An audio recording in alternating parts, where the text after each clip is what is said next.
Welcome, everyone. Thank you so much for joining us today. I'm Debra Eckerling, author of your Goal Guide and creator of the Deb Method for Goal Setting Simplified. You can't reach your goals on your own. You need your people. So every week I bring together some of my people to dive into a topic. You may be watching us live as GoalChat Live or the replay, or you may be listening to us as GoalChat on the Marketing Podcast Network. No matter how you found us, we are so glad you're here. And in the case of today, choosing reinvention goals. I know, like, that is a big, huge topic. That's okay. We like huge topics. And I've got such a great panel today. I have Mr. Shining Brightly himself, Howard Brown. I have Christopher Johnson, who is the voice and the tech you need for your virtual events. And Jessie-Sierra Ross, who I met through my food writing and said, you got to be on the show, and you all will find out why in just a moment. So thank you, friends, for joining me, and I'm excited to talk reinvention with you all. But before we jump in, why don't you all share who you are and why you think I chose you for this topic? Let's start with you, Howard. Great to see you. It's really great to see you. It's so nice to be here.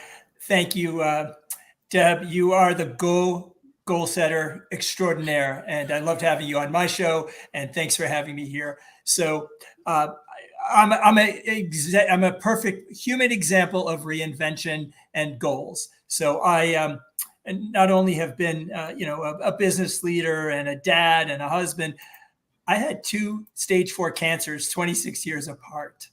So my reinvention is putting Humpty Dumpty back together again, emotionally, physically, financially, and in relationships. And so other than that, I'm an author, speaker, and podcaster. And we just want to be able to keep shining brightly. And when you get knocked down, let's get back up again. I feel like you totally buried your Humpty Dumpty-ness in your intro. Yeah, I'm all these things. I survived cancer twice. And oh, by the way, I also do these things. And really, you are the epitome of reinvention, of someone who got knocked down a bunch and said, okay, this is my calling now. How can I help others? Is that accurate? I thought I said that, but you said it so much better. Writer, editor, this is what happens. But really glad to have you here to share your story, which it's something I talk a lot about. It's when you go through challenges, yes, you need to go through challenges, but what you do on the other side, just as important as the survival itself. So Christopher, you get to follow that. Great to see you. And I had the pleasure of being on your live show last week, and now the tables are turned. So please share who you are and why I said, oh, Christopher, join us. Well, I'm guessing that you said, hey, please join us because of my stellar hairstyle. It is. Carefully coiffed. Well, okay, no.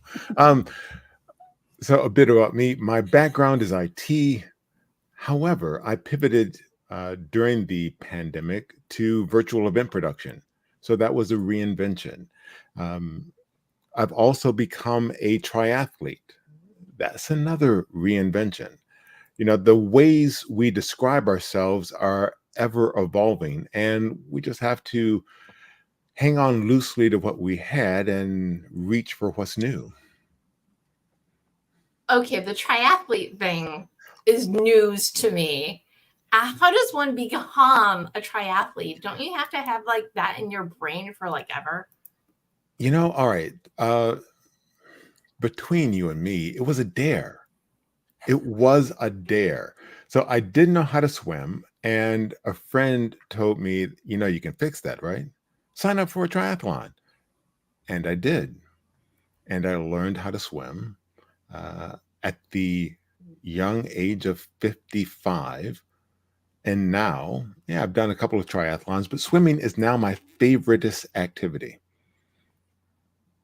That's so awesome. See, that alone would have gotten you a spot on this episode. But I really, right before we went live, we were talking. I'm like, okay, tell me more about you. What are you into? Living out of your comfort zone. And I think that is the key to reinvention, because you have to be ready, willing, and able to step out and into something greater. Nothing grows in the comfort zone. Weeds, maybe. Okay, we'll get into that. Jessie-Sierra, welcome. Great to have you here. Hi, Deborah. Thank you so much for having me. And I am just tickled pink to be in such wonderful and inspiring company. But yeah, my name is Jessie-Sierra Ross. I am a former professional ballerina from Boston, turned, well, food blogger, lifestyle blogger, mixologist, cocktail maker, home entertaining expert, and cookbook author of Seasons Around the Table. And as I was listening to previous guests explain their pivot, all I could think of was, I am such a fan of the pivot. I have had 3 successful careers and transitioned from each one of them, whether by want or need, but always taking the lessons of that pivot with me. And I think reinvention is the beauty of life. And I've always looked at my career paths from, being a little theater kid with my textbooks and my point shoes, being on the rehearsal floor, to being on TV and writing this cookbook. I've never written a cookbook before, but am I going to let that stop me?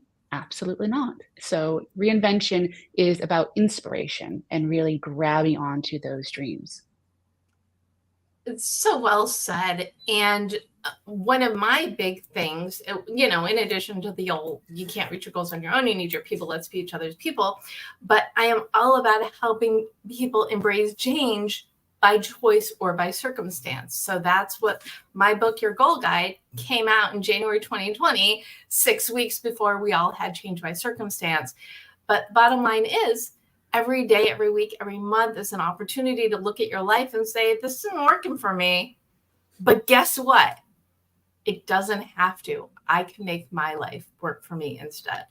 So reinvention is like the baseline of everything I believe and what you all believe as well. So it's really, I hate to forecast, but I will. It's going to be a great conversation. And I feel like we need to start with that basic question is, what is reinvention? What counts as reinvention? And Jessie-Sierra, let's start with you, because I think of all no, I'm not going to say you've done it more, but I think your pendulum has swung a lot of different directions. So what counts as reinvention? It's a really interesting question, and not one that I've ever thought about through that lens. So I can tell you, I started training to be a professional dancer at age 5. I became a professional at 14, working with the stars of the Paris Opera Ballet and New York City Ballet and American Ballet Theater. It was a very intensive, beautiful experience. There's nothing quite like the magic of stepping on stage and knowing that for those 3 minutes, you have the audience's complete attention, and truly you can do whatever you want on there because no one's going to stop you. But reinvention for me, my first reinvention was a necessity. I had had a catastrophic injury and also a poor working environment during my first real professional gig. And I realized very quickly that I wanted more control of my life. I didn't want to be a little girl in ballet anymore. I wanted to be a young woman in control of my destiny. So for me, reinvention was that first step when I decided, because I decided, versus being told, as many young women and young men are in dance in particular, what to do. I decided I was going to go for my degree. I was going to follow my plan B that my mother so fortunately made me do back when I was 18 and defer all my college acceptances. And my little dreamer mind wanted to chase the stage, but I needed that reinvention. I needed that push to take control and to see what else was out there, to use my mind just as much as my body. So I think it's reinvention. The very first stop to it is deciding that it's time and understanding that it takes a lot of courage and guts because you're stepping off a cliff and you don't know if you're going to fall or you're going to soar. Yeah, I'm all for the soaring. Well, not being so. Well, you probably had, sorry, bad pun, a lot of soreness from the life and dance, I was a jumper. Right? But why not take the leap? Absolutely. Right? And why not it's been a theme in my life. In fact, I think it's so coincidental that you use that phrase, because when I had to reinvent at another period in my life after dance, after starting a blog, when the pandemic was here, and also after taking care of a very ill parent, I had this transition again where I didn't know who I was, where I wanted to go. I knew my passions, and I finally had the understanding that the only person that was stopping me was myself. So I created a mantra of why not? Every time an offer came in that was something new and scary, instead of backing away slowly and saying, oh, I can't, imposter syndrome. Oh, no, no, no. Ballet is a silent art. I can't speak on TV. I said, why not? And that's what really propelled the second phase of my life. But I'm skipping ahead, but I love that you brought that up. It really is the essence, right? Our life, our choice. If your life isn't working for you, it's okay. You can change the little things or you can change the big things. And I see Christopher is nodding and smiling a lot. So Christopher, what do you think counts as reinvention? What counts as curiosity about something else. So how you define yourself, how you're being defined. A lot of us wear that title, that job title. It's like, oh, I'm this. But when we define it for ourselves, that's reinvention. When we decide, it's like, no, I've worn that title. It's okay. It doesn't fit great, but sure, I'll wear it. But when we decide for ourselves, oh, well, that's a much better fit. Whether you soar or whether, no matter what you do, when it's yours, it always fits better.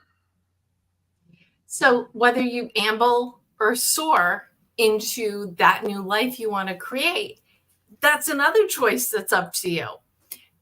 And your reinvention, your pivot, whatever buzzword we're calling it, happened as a result of the pandemic, right? Or was there even more to it than the world went to a screeching halt? Yes, and I'll phrase it that way. All right. So my background is IT. My comfort level within IT is helping people with technology. Everyone is always happy when IT shows up because they can fix something. So when the pandemic started, right before the pandemic, I had gotten laid off from my IT job. And I thought, well, I'll just look for another IT job. But the pandemic caused me to pause and shift. It's like, wait a second, virtual events. All right, I am very comfortable explaining how people can use technology. My undergrad degree is actually broadcasting. So virtual events is really broadcasting and technology rolled into one. Sign me up. Sure, I will help people with virtual events. So it was timing and opportunity for you. Timing and opportunity, and what could go wrong? Why not try? What could go wrong? What did go wrong? Wait, we'll come to that in a second. So Howard, you probably of the panel had the most circumstance as it inspired your reinvention, but what counts as a reinvention? So first of all, because of Jessie-Sierra's title of Straight to the Hips, and she's from Boston, I started to think about an old commercial of I've got to make the donuts. All right, this is okay. I don't know why I went there, but I did. So there was a commercial. It was Dunkin' Donuts, right? And I'm not being paid as a sponsor or an influencer. And he's like, I got to make the donuts. And then you got to make the donuts. And so it's what we were talking about before, is getting into this complacency, okay? Tunnel vision, the same old thing. And if you are happy with that, bravo. But I will tell you, most people are not. Most people look in the mirror and there's something there that needs change. And they've got to figure that out through introspection, reflection, or someone coming out and telling them. Okay. And then it's up to them as the pace of change, how to change, what to change. Okay. Is it individually? Is it in a group? Is it at work? Is it through your family? Is it self-care and self-love? So I think that reinvention is one, it's a very broad thing. it also can become a very personal thing. And you have to be able to want to take charge, okay, and be able to reflect and be able to decide, set the goals to be able to obtain where you're going. So do you need Google Maps or Waze? Where are you going? Let's start there. Well, and you do know your goal guide has a road trip theme. So whenever I hear that, road trip and food, I mean, really, and what food do you take on your road trip? Wait, that's my other show. Let's circle back. Well, I was going to ask Jessie-Sierra if donuts go to the hips literally, and I heard they do. So they do in the best ways.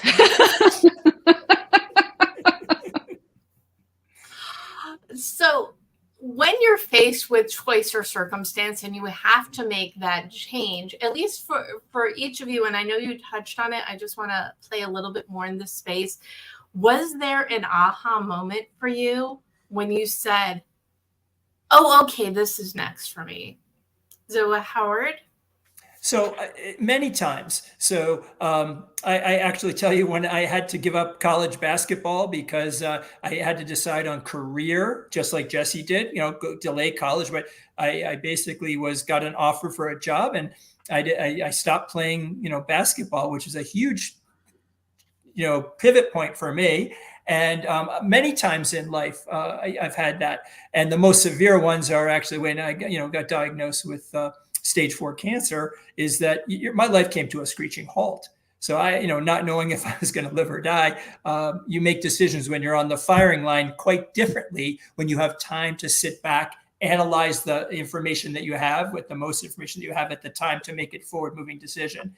I had basically, that was a very different type of reinvention when you're actually fighting for your life.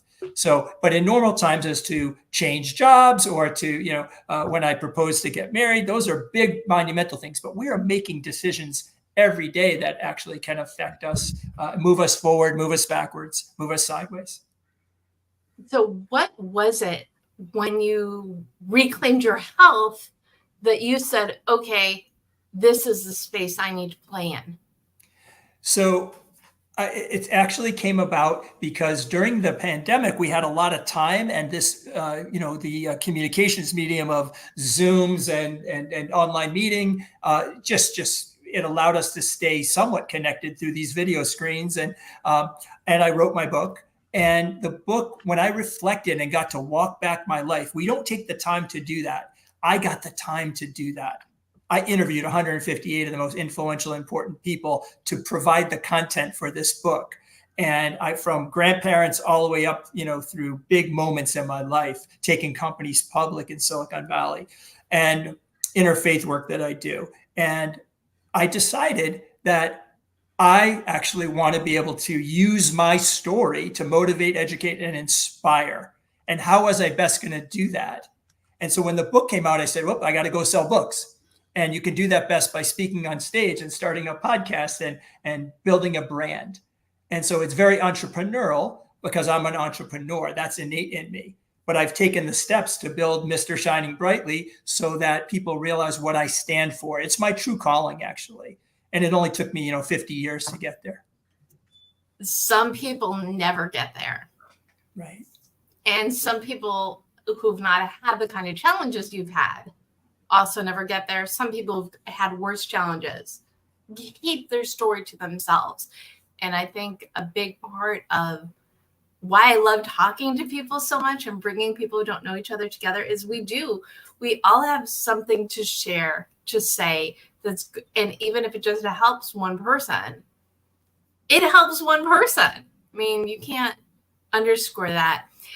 Christopher, I know you talked about, you had the job transition and then yay, pandemic. What was your aha? What makes the way that you do this thing a little out of your comfort zone and a lot of fun for you as a human? It's just that mixture, being a little bit outside of the comfort zone, but there's enough curiosity and confidence to say, oh, wait, I can do that. So I had a client before I had a company, because someone said, "Hey, I have this conference coming up. Do you know how to run a conference?" I said yes. And then I figured out how to run a conference.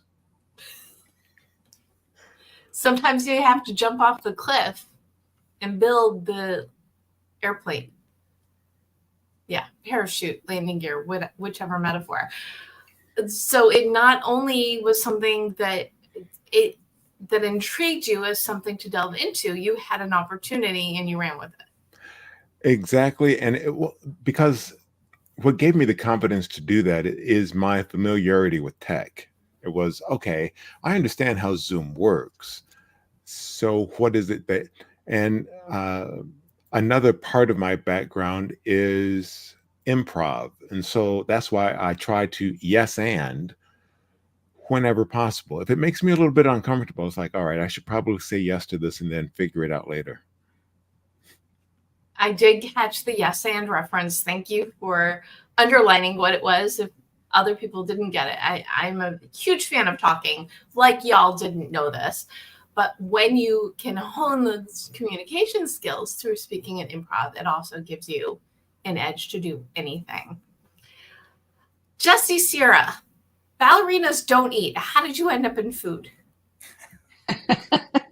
Well, you hit the nail on the head. Well, so dancers have a very complicated relationship with food, no doubt, and it's getting better. And I'm so happy that my generation was amongst the last to be pressured to look at food as fuel versus as enjoyment. But I turned to it in a very similar manner. And as I'm listening, these stories are resonating with me because each and every one of them have three factors that I can identify with, one of them being space. There's a time period, whether it was due to crisis, whether it was due to shutdown from COVID, where you could identify and really self-reflect at what you wanted, but also the curiosity, which I love. Each and every one of you have that curiosity, but also the fundamental teaching. You want to teach, you want to go show somebody something and how to do it. So for me, I turned to food after I had taken a step back from dance. I was about 29 years old, which is the average age of retirement, believe it or not. And I had two young children at home, and I suddenly found myself out in the country. I am a Bostonian through and through. If you want me to share my accent, I can, but I will spare you for now. I only do it on request. But I'm a city kid and extremely jaded, extremely motivated, extremely like, go, go, go, go, go. And I was home with two toddlers, baby babble in each ear, didn't know anyone, and I was not working, and I was going crazy, like absolutely crazy. And I adore my children. They're the lights of my life, but I needed something to do, and I pivoted to learning to cook. I'm in farm country where I have access to all that beautiful produce that makes it into the inner city, into the Boston, into those markets. I have it right here in my backyard. And I started home entertaining. And suddenly I found myself with a new passion, a way to connect with people. And after a really successful dinner party for 16, instead of emailing these recipes out to my friends, I turned to my husband. I said, I'm going to start a blog. And Straight to the Hips Baby was born that night. And it was a way for me to storytell. It was a way for me to share information. It was a way for me to communicate with the outside world because I was in this little cocoon of young children. And from that pivot opened up a completely different life. I would never have imagined standing at the ballet bar, going through my port-de-bras, that I would be on TV or cooking up souffles or creating macarons. Let me tell you about my macaron story another time. It was my Mount Everest, but I did conquer it. But it became a lifeline that was more than just nourishing people's stomachs. I was teaching and connecting people back to an art and a talent set that has been unfortunately lost because of time and circumstance. And in COVID, it became even more important because people had time and they had space and they returned to these facets. And it was such a difficult period of life for so many, but in a way it was sort of like a butterfly in a cocoon. you had a chance just to kind of sit there, take in information, whether it was connecting with people on these new media platforms. I did the same thing. I started the food blog school with 2,000 food creators because I was going crazy in my house. I needed to talk to someone. So I talked to 2,000 creators and learning and connecting and creating connections. And fundamentally, food and home entertaining and teaching and broadcasting and writing, it's about that connection. We use different modes, but it's all about connecting to that person on the other side. And again, you have that necessity of finding your people, not necessarily, in your backyard, but on the interwebs or whatever the kids are calling it these days. and well, obviously I met all of you through, I've never met, well, actually most of my guests I have not met in person, which I refer to as the blessings of the pandemic all the time, because it gave us an opportunity to explore, meet new people, have great conversations without leaving your home, which no one could do. And we're still having these great conversations, even though we can. So we started this great trend, and this show I was talking about before we went live. I started GoalChat live. It was my first pandemic project, but it wasn't until November, December that I started doing it in this format, because how do you have a party when you can't leave the house? You bring people who don't know each other together. So it's the thing that we love, but also the necessity to connect people and educate. So you're not just reinventing yourself, you are helping others to have the inspiration and motivation they need to say, okay, life's not working for me, but I'm okay. I could do something else, because look, all these people are sharing their stories. It's my turn. So what is that very first step of reinventing yourself? What is the first thing anybody needs to do to be like, that's it, I'm done with life this way, it needs to be that way? I know that was a really long question. Well, So, I want to just jump in for a second, because first of all, it takes a will. You have to want it, or you just stay making the donuts, right? You have to want to change something. I heard, Chris basically tell me that he's a technician. He's diverse. He's improv, okay? And he also has now trained and completed triathlons. Crazy, right? And then I've heard Jessie's, she out of boredom, but out of necessity, she delayed her college. She was a disciplined ballerina. Okay. I played basketball. Okay. So there's learning, and there's a foundation built wherever you have it, your mental toughness, physical abilities, discipline, and desire. Okay. It all takes training, right? But if you want to stay in that same rut, it's going to be hard to pull yourself out if you just don't want to, if you're just happy to be there and do that. So that's what I say, is that you have to have the will to step out. Now, Chris, over to you. Well, in addition to the will, part of that is also the willingness to let go of what was. Mm-hmm. So, if you we're getting deep defined, well, if you stay defined, hey, I'm a ballerina. It's like, okay. Before you can accept something else, you have to let go. So whatever the next step is requires letting go of what was. It's a really good point, because you can't make space for new things unless you kick out some of the old ones. Can I elaborate on that thought? Please. So I love that idea of letting go of the identity. I think many times we establish an identity by what we're doing when we're very young. And as we mature, we start to realize that instead of that identity, I used to be Jessie the ballerina, and I wore that like a tutu. That was my identity. And suddenly when I didn't have that, I was Jessie the blank. So instead of having that identity wear me, I had to find something that I could put on as a jacket and say, this is me now. I may change in a year or two. I may change 10 years from now, or maybe I'm really, really happy in this place with this jacket. But it's acknowledging who you were, but also taking the skill sets of those careers, of that learning, whether it's through traditional learning through a college or training on the job, or if it's self-motivation sort of learning where you're like I did, where I just sat down with a bunch of cookbooks and tried to replicate and learn by myself. It's having that motivation and passion focus that Howard mentioned, but also what Christopher mentioned too is understanding who you're going to be and keeping all of those facets that are useful for you going forward. Because every career change, every reinvention is not a failure. Even if you are forced from it, even if it was something that you couldn't control, you are taking everything you learned in that moment to go forward and go forward passionately. I completely agree. And so the D and the Deb method is determine your mission. So you can't get what you want unless you know what that is. And it's you start with the vision, but also to take that inventory of where you are now and then look at where you're going to go. So see what you have and now look to your future. How can you apply those skills?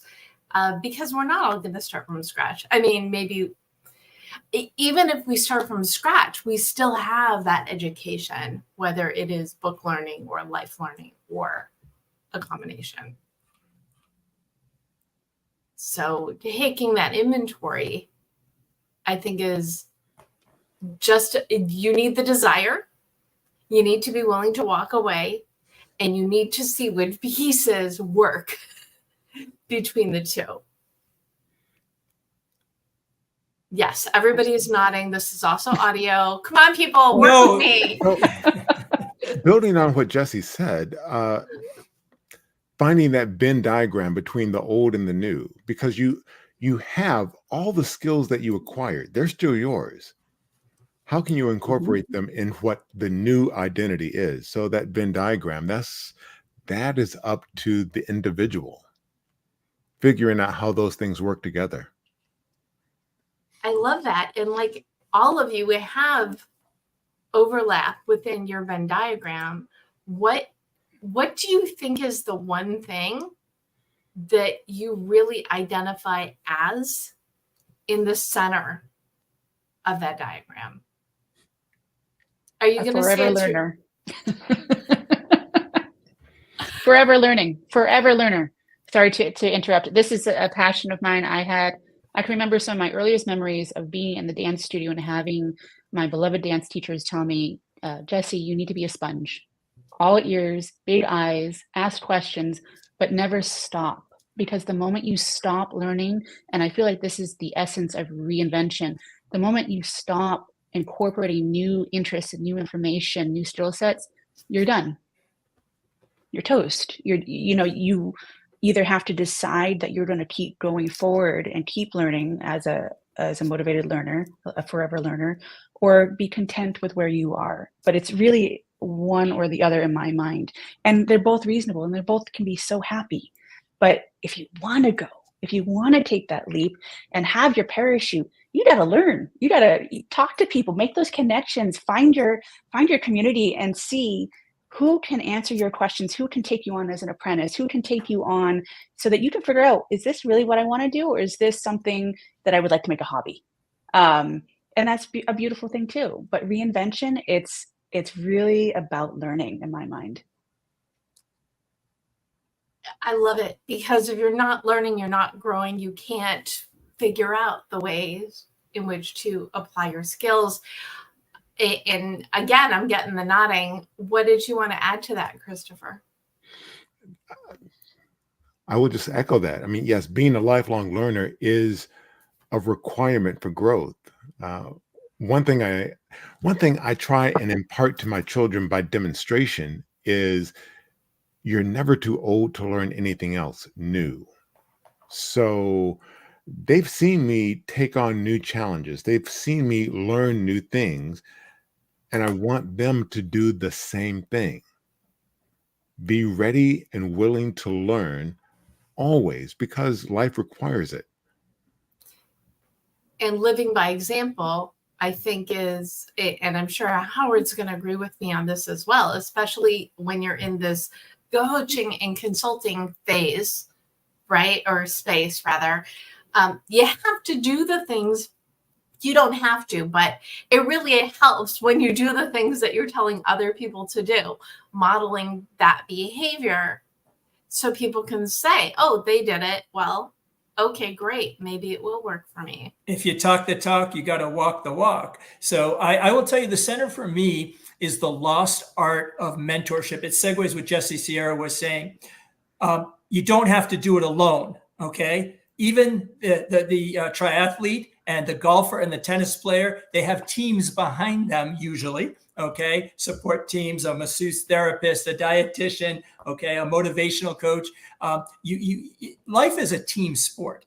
And mentorship, okay, being the ability to share your experience for the goodness of others is slightly different than coaching, is something that I pride myself on. And it's when you lift up others, you lift up yourself. There's a lot of learning. And I've been a big brother mentor for now 31 years. It's the best thing I ever did in my life. And now my little, who was 10, is now 41 years old, married with a 2-year-old. And they're like, oh, you did so much. I said, I learned so much from that experience. And allowing yourself to be a mentee means that you've opened yourself up for improvement and for growth. And so that's my Venn diagram. I'm in the middle, mentorship.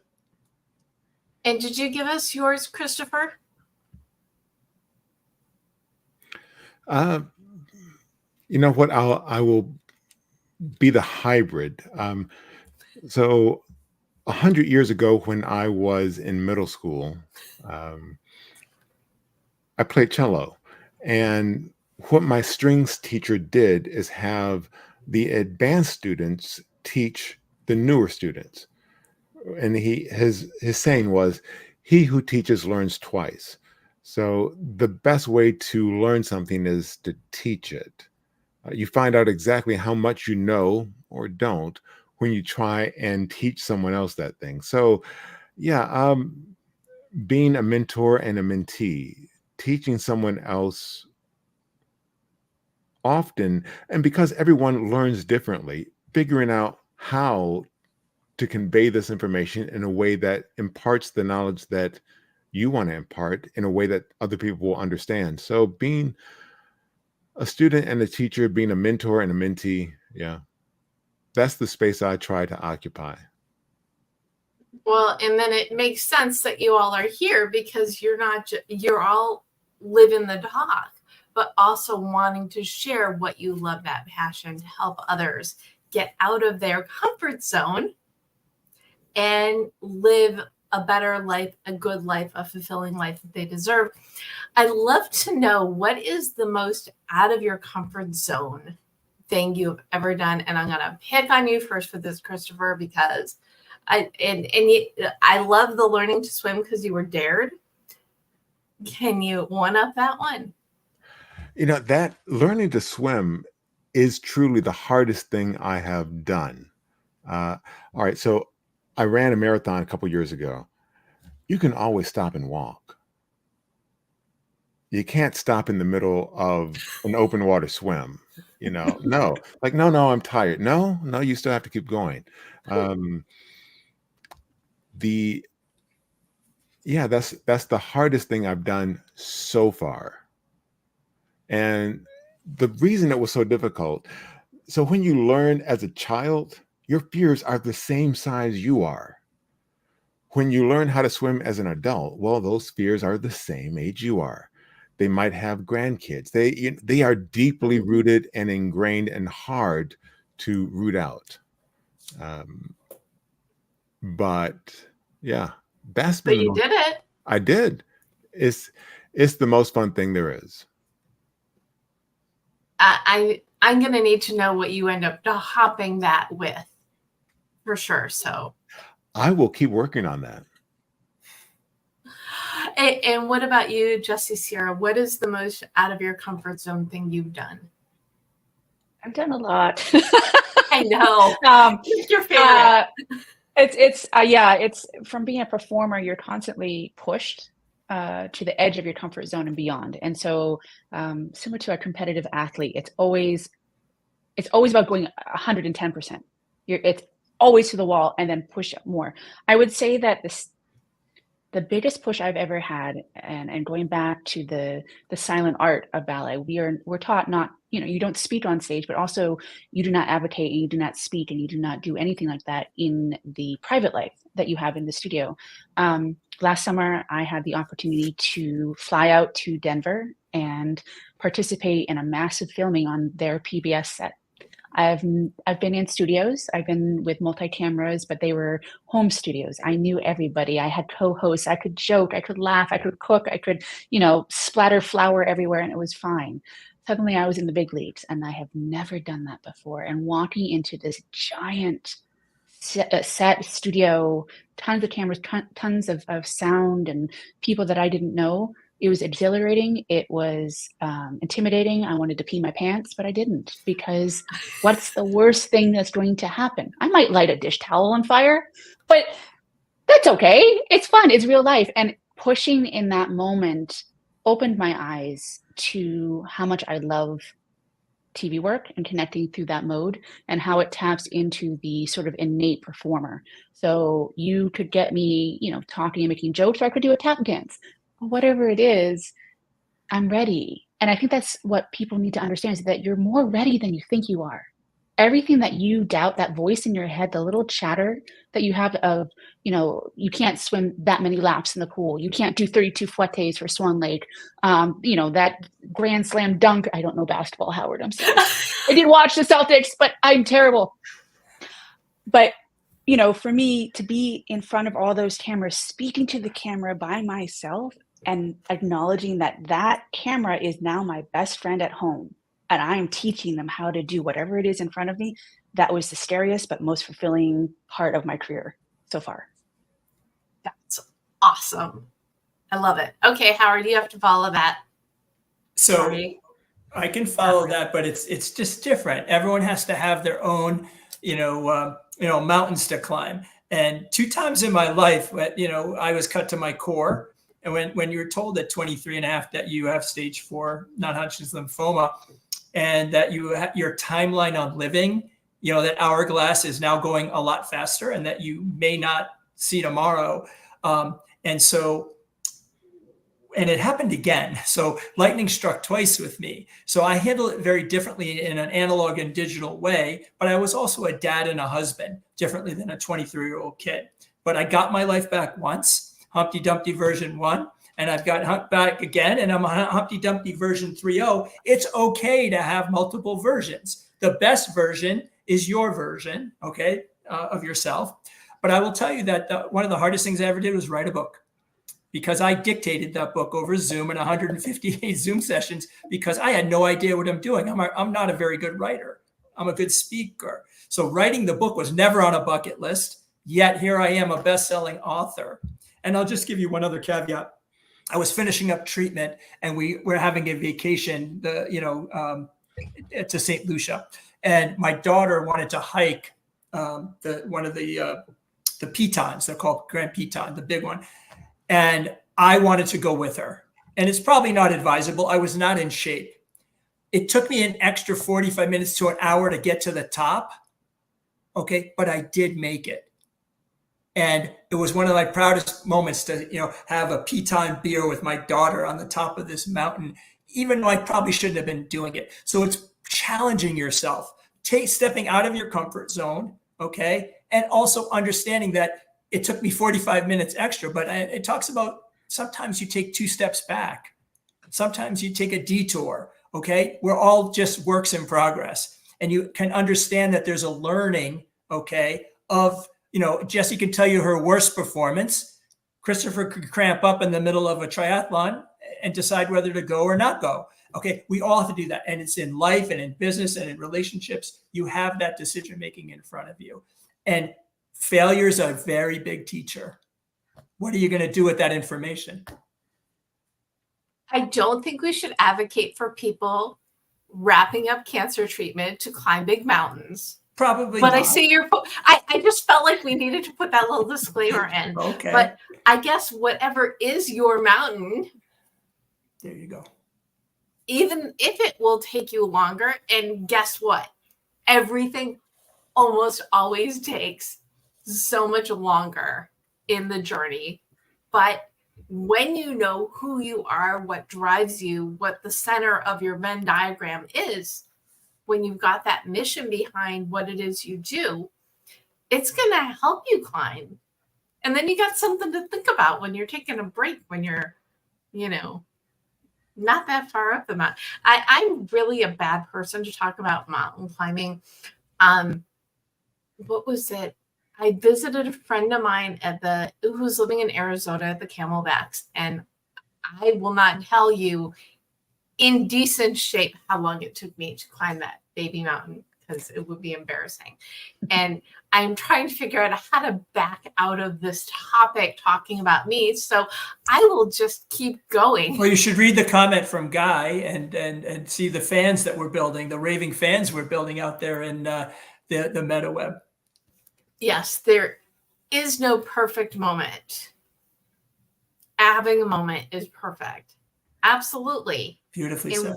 Yes. And wherever you are, and this is the other reason why I love doing the show so much. Not only do I get to hang out with my friends and let other people hang out with us, but you don't know each other. Our people don't know each other's people, but it is a way to build community. So we're not just having it within this conversation, we're having it outside of and expanding and spreading this very important message that anything and everything is within your reach. You just have to say, okay, it's time. I am ready for the next step of me, ... Okay, yeah, that did take me a little longer to back out of that tangent, but I'm okay with that. What I would love for you all to do now is gift a goal to the audience. So what is something someone could do today, tomorrow, immediately to reinvent or to take stock or a something to reach those goals? And Howard, you get to go first. So what goal do you want to gift?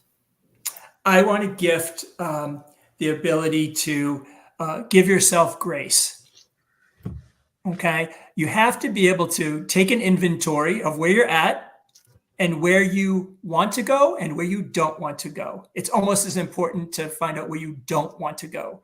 Okay. And so give yourself some grace. We all walk around with this pressure cooker, we're looking at these, athletes and movie stars and again, you have to just be your authentic self. So give yourself grace, that authenticity. Okay. But you definitely have to have a plan. And that plan is your goal guide.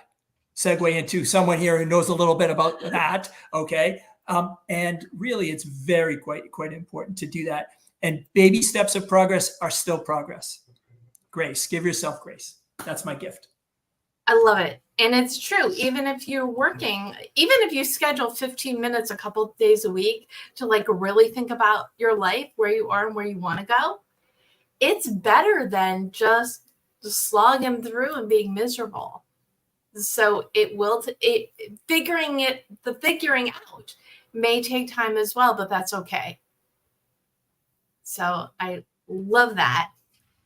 Jessie-Sierra, what goal do you want to gift? I think I'm going to build on what Howard said. I think giving yourself the belief and the courage to take that first step, because oftentimes it's the first step into the unknown that is the most frightening and it's the most sort of identity shaking. But to just take that one little step and then you just build one step at a time. My father used to say, when there's a giant goal ahead of you, look at your feet. One step at a time, one step at a time, one step at a time. Look up at the horizon and you're how many steps closer to it than you were before. And it's really just having the belief and the courage to say to yourself, I can take that step and I'm worth that step.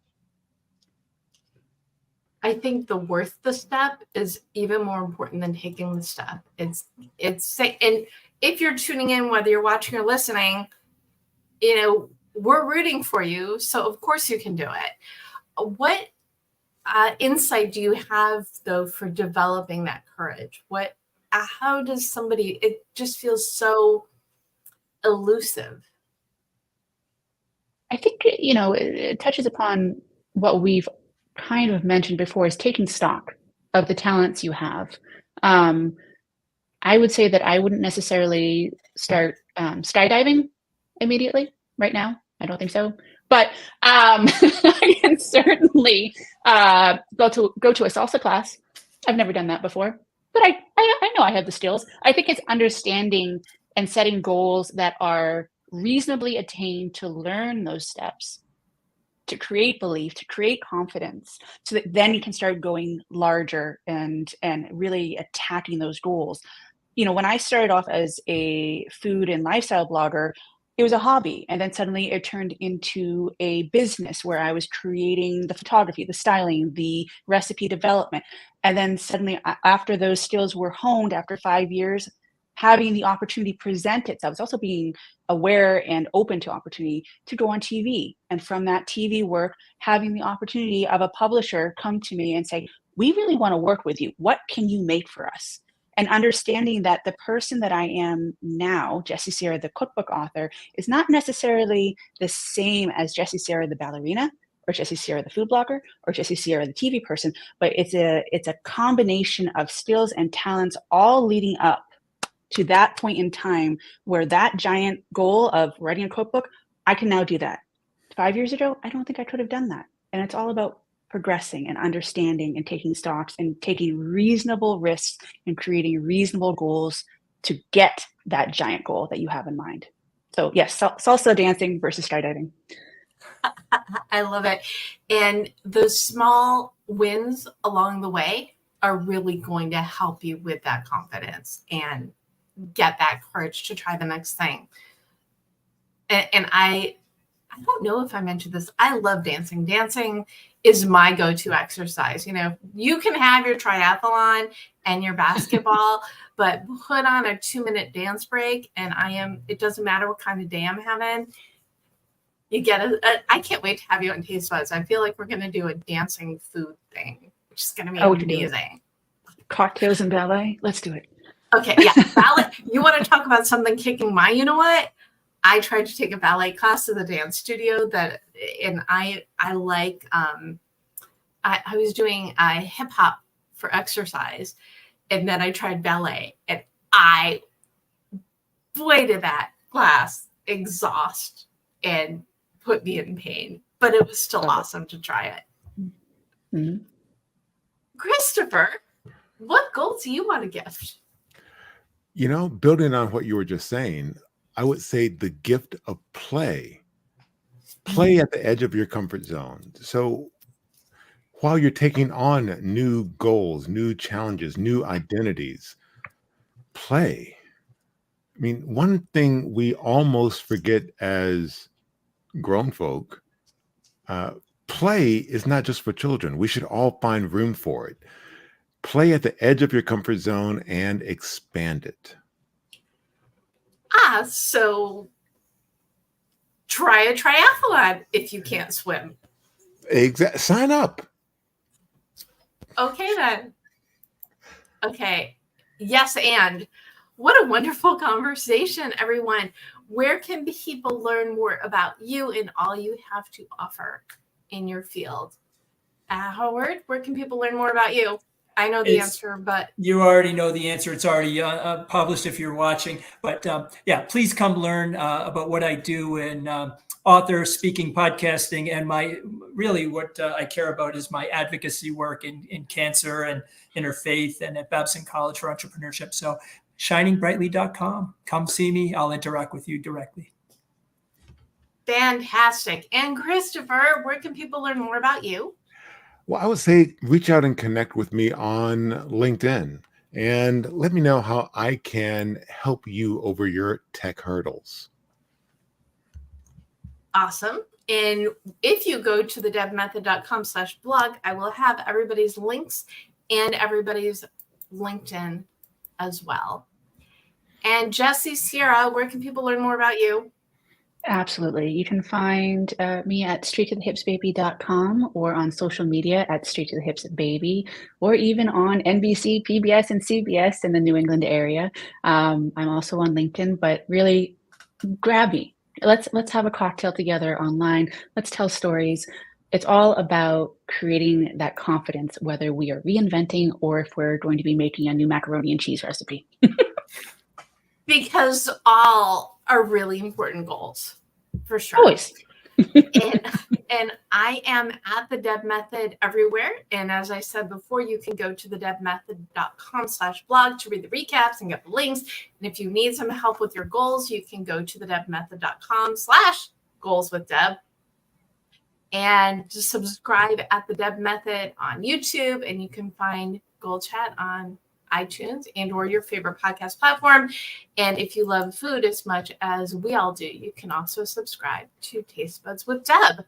Oh, and my book. Yes, if you need a leg up in figuring out what you want and how to get it, you can grab a copy of your goal guide at your favorite place to buy books. Such a rich, invigorating conversation. What final thought do you want to leave people with, Christopher? That you are the goal whisperer. Oh, well, thank you. But what final thought of inspiration do you want to lead other people with? But I will take that moniker, which I love, by the way. Let's see. I'll just say find space to play in life and in your goals and in your growth. Ooh, growth too. I like that. And Jessie-Sierra, final thought? Absolutely. I'll go back to that phrase that completely pivoted my life. Really think about your life in a series of why nots. Not what ifs. Why not? What is the worst that's going to happen? And expect the greatest things to happen. Because whatever you perceive, you will achieve. So if you're thinking greatness, that's what you get. Right? Positivity. Absolutely. Love it. And so, Howard, final thought to you, my friend. You got it. So if we choose to shine brightly for ourselves and then for others, we will become a force multiplier for good and positive change in this world, and the world will become a better place. And what does it really take to shine brightly? Just to act with kindness and giving and gratitude, and look in that mirror and be honest and go for it. Thank you all so much for this invigorating and empowering and wonderful conversation. Like I said at the top, reinventing, big, huge topic. But if you think about it as it's a gift to be able to reinvent, to develop courage, to develop that life you want, then it makes it more doable and easier and available, accessible to you to have the future you want. Thank you again, Howard Brown, Christopher Johnson, Jessie-Sierra Ross, for joining me. Thank you for tuning in. I am live every Monday at 4 p.m. Pacific on Facebook, LinkedIn, and YouTube. And you can also subscribe to GoalChat, which is on the Marketing Podcast Network. You can subscribe on iTunes and or your favorite podcast platform. You want to reinvent yourself. I mean, there is a reason you tuned in. So go on out there, go for it. You have all the power. And just remember, we know, and you should also know that you can do it.